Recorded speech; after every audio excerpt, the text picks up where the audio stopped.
computer addict. Marami sa mga kabataan ngayon ang na-addict sa mga laro. Opo. Pero po, minsan di po niya alam pag naglalaro po ako ng umaga hanggang gabi. Kasi po, gabi lang siya umuwi. Bakit ka mahilig maglaro nito? Kasi pag naglaro ka ng parang mas may enjoy ka kaysa pag maglalaro ka sa labas. Kasi matchat mo pa ng mga kaibigan mo, especially yung crush mo. Ganun. Napapagalitan ka ba nila? Mga magulang. Pag umaga, hindi. Pero pag gabi, papagalitan ako kasi nung mga trabaho dapat na gawin sa bahay, hindi ko pa nagagawa. Thank you po. Ano po pangalan mo? Ako po nga pala si Johnny na Luis. Ano yung kadalasang nilalaro mo sa computer? Crossfire. Bakit mo nilalaro yun?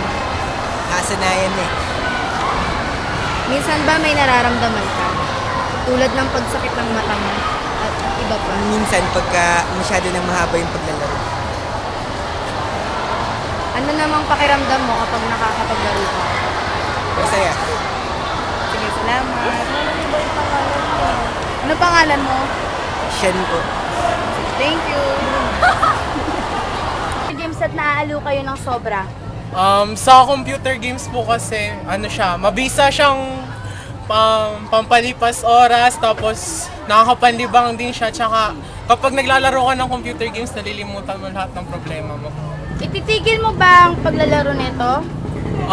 Siguro po kapag na-distract na yung pag-aaral ko, titigil na ako.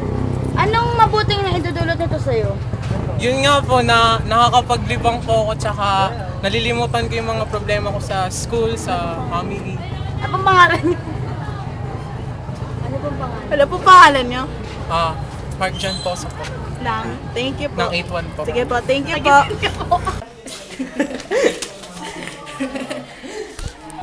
Alam ba ng magulang mo ang pagiging addict sa computer games?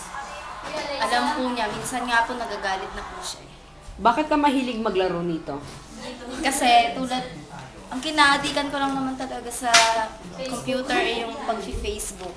Dahil dito, nalilibang ako, nawawala yung stress. Nakakawala ng stress, higit sa lahat.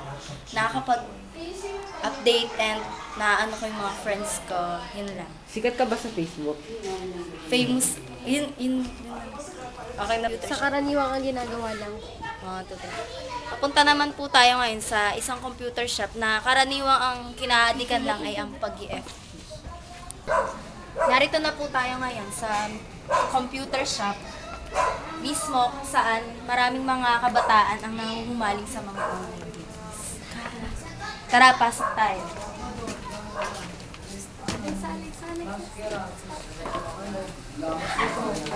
Uy, gagi, accept na ikaw. Accept.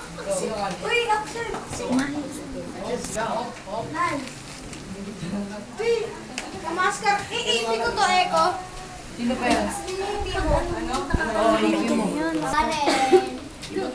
Hey, Jason, pa-interview na. Mamaya na yung mga bata ka. Sige.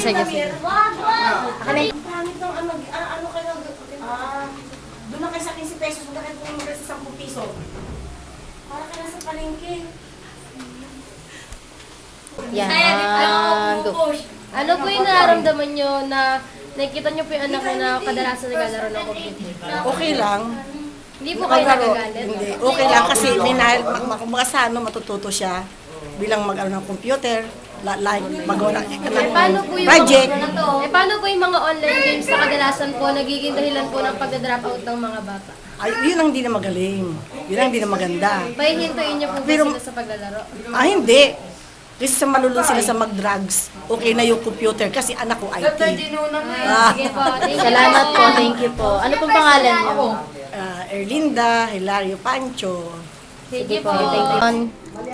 Go. Bilang owner po ng computer shop, marami po ba lagi na naglalaro dito sa computer shop ninyo? Oo, marami naman. Ano po yung kadalasan nilalaro nila? Madami. Iba-iba. Ilan po na? Yung iba, NBA, iba Dota, iba Dota 2, tapos LOL, Ghost Recon Online. Marami. Depende kung anong gusto nila, ilalagay namin. So, bilang po nasabi niyo po na marami nga pong tao dito sa inyo lagi. Kamusta naman po yung kita niyo bilang owner? Okay naman, sakto lang. Sakto Ano? lang. Gaano po kadalasan yung katagal na naglalaro yung mga Average. average na naglalaro sila dito? Oras po. Average user, 3 hours siguro. 2 hours to 3. Ano po yung pinakamatagal? Si DJ, pero wala na eh.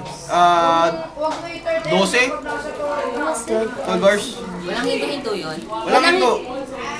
Hindi naman kasi nag-internet lang yun eh. Kung laro, pinamatagal siguro mga 8, ganyan. 8-7. Ako, mga 14 pag naglalaro.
Gusto ayusin.